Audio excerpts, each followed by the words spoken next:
السلام علیکم ورحمۃ اللہ وبرکاتہ۔ روزے کی حالت میں دن کو سرما لگانا، اس کے متعلق میں آپ کو بتلا دوں کہ روزے کی حالت میں دن کو سرما لگانا جائز ہے، یعنی سرما لگانے سے روزے کے اندر کوئی اثر نہیں پڑے گا، یہاں تک کہ اگر سرما لگانے کے بعد اس سرمے کا اثر تھوک یا ناک کی رطوبت کے ذریعے کچھ ظاہر بھی ہو جائے تب بھی روزے پر کوئی اثر نہیں پڑے گا اور نہ ہی روزہ مکروہ ہوگا، بلکہ روزے کی حالت میں دن کو سرما لگانا جائز ہے۔ اسی کے ذیل کے اندر ایک آپ کو اور مسئلہ بتا دوں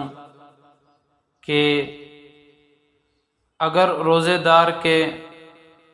آنکھ سے آنسو نکلے اور وہ آنسو نکلتے ہوئے روزے دار کے منہ کے اندر چلے گئے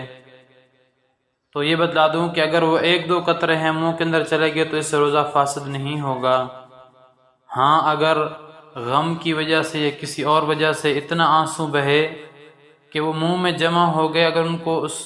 روزے دار نے نگل لیا، اپنے پیٹ کے اندر لے گیا اس کو، تو اس سے روزہ فاسد ہو جائے گا، اس کی قضا کرنی ہوگی۔ اور فرمایا اگر روزے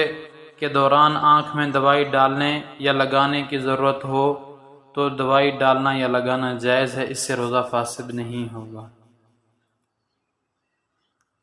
اللہ رب العزت ہمیں دین کی صحیح سمجھ عطا فرمائے، آمین۔